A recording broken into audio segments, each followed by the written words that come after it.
Hi, good afternoon everybody. So my name is Liam and I'm on the ground in South China right now. I'm speaking to you from South China, a province called Guangdong, and I'm currently in a city called Foshan. Now, this may be the first time you see me on this channel. I went through the Teach English in China program in 2018 and I've been in China pretty much every day since. Okay, so in this video I'm going to show you some different forms of public transport. Now, this is a great time to be in China because the public transport is excellent and it's very cheap. So we're going to start off with getting a Didi, which is a private car, just like what you guys may know as an Uber. It's basically the same thing, just a Chinese version. It's an app that you download on your phone. You can choose different options. You can choose a normal car, you can choose like a more comfortable car, 6-seater, anything you like pretty much, and it's very affordable. I get them all the time and it's super convenient.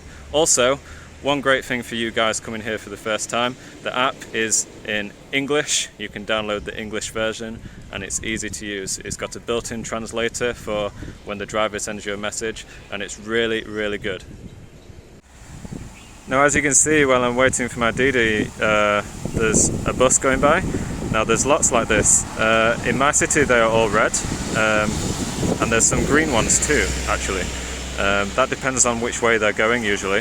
And also, Foshan is very close to Guangzhou, so some of the buses go to the outskirts of Guangzhou, which is in fact where I'll be catching one of them later. Okay, so this red car coming is my Didi, which is basically an Uber.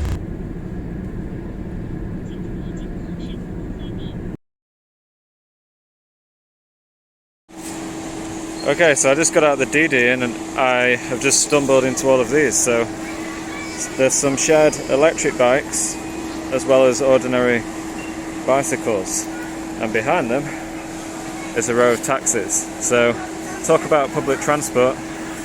You've got a lot of choice in China. Yeah, so that's right. Even in China, there's shared electric bikes. So they're basically just like an electric moped or bicycle with like a huge battery on it, basically, and a motor. The way it works is you use your phone and you scan a QR code on the bike, and then in China you can pay for everything using your phone. So you'll just pay a few RMB and then you can use the bike, and then you just ride it around the city. You don't need to return it back to where you picked it up from. You can just take it to a designated area like the one I just showed you and just leave it there. It's so easy. Okay, so the next thing I'm going to show you is the metro, which is the underground, and it's insanely developed in China. They're in all of the modern cities and they're adding them to the second and even third tier cities now. It's a constantly growing network of underground trains, and it is so convenient and it is so cheap. So let's go and take a look. Okay, so this is an entrance. There'll be a sign there, and usually in a place like this is very busy. And don't ever use these guys here. They're not always legit. Okay, so this machine is where you get the ticket. So when you guys come here, you can use one of these when you don't have the card. I already have a card, but because I'm going to show you guys what to do, I'm going to buy a ticket so you can see. So there's English, and then you can see the map. Not sure why it's blurry. There we go. And then I want to go to line 2, and then I want to go to Guangzhou South railway station. Then it will tell me how much, and then you can pay with WeChat, and then I'll scan this and then I'll show you what to do next. Okay, when you've paid, you'll get a ticket. It's a little token like this, and then I'll show you what to do. So take this and we go to one of these barriers here. Doesn't matter which one.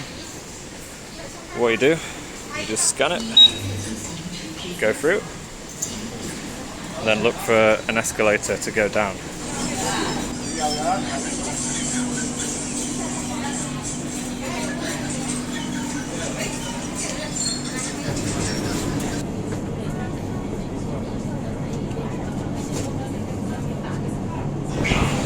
Okay, so whenever you get to an interchange, all you need to do is follow the sign. Please always wear a mask and monitor your conversation the whole ride.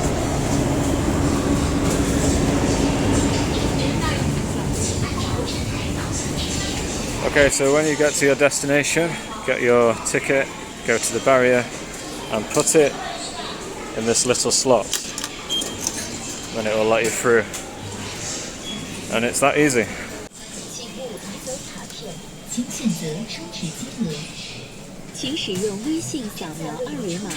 Okay, so these are quite convenient. So this is my Metro card, but it can also be used on the buses.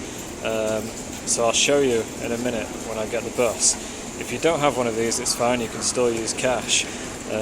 But most of the time they can't give change, so because you have to put the money in a secure box so no one can steal it. So it's best to get one of these. But I do know now you can also get a QR code on your phone. But I haven't done that. I always just use my card because it's just easier in my opinion.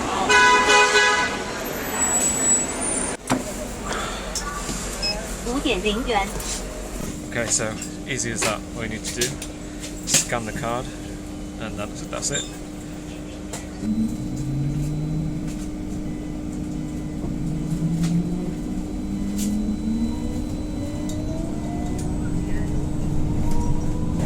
Okay, so let's summarize. So first I took the Didi.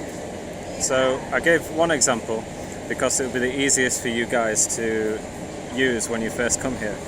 Reason number one, because it has an English version on the app,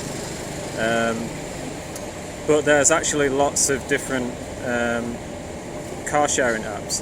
Now I know it's kind of not really public transport because it's a private car hire, right? But the reason I showed it anyway is because it's how most people get around. Actually, people use Didis a lot more than taxis here. Like, of course, you can use a taxi, but you must always use the meter, or you could end up paying too much, basically. So yeah, Didi is the number one. And then I showed the Metro, which is the other most commonly used form of transport. Not all cities have a Metro, but a lot of the big cities do, and they are expanding the networks into the smaller cities, so you can do that too. If you're in a city like mine, you can use the Metro card for the Metro and the bus, or you can use the QR code on your phone. And of course, in addition to what I showed you guys, you can use the shared bicycles, the shared e-bikes. I did show a clip very briefly of those. Again, you just use your phone, as you do for pretty much everything in China. You just scan a QR code and then you can ride it for as long as you want, wherever you want, basically.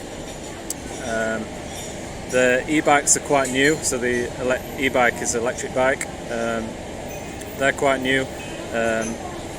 In the past, a lot of people had their own personal e-bikes, but now in some cities you need to get them registered. So it's more convenient for some people now to just use the public ones because you can just scan and go, basically.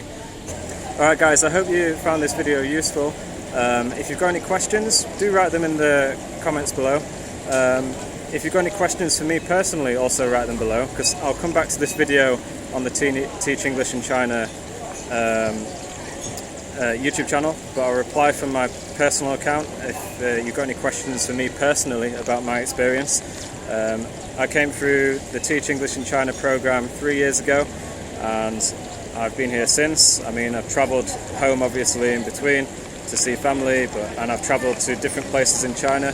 And what I can say is that it's a fantastic country and you're going to have a great time here. So again, I hope you enjoyed the video, and maybe I'll see you again.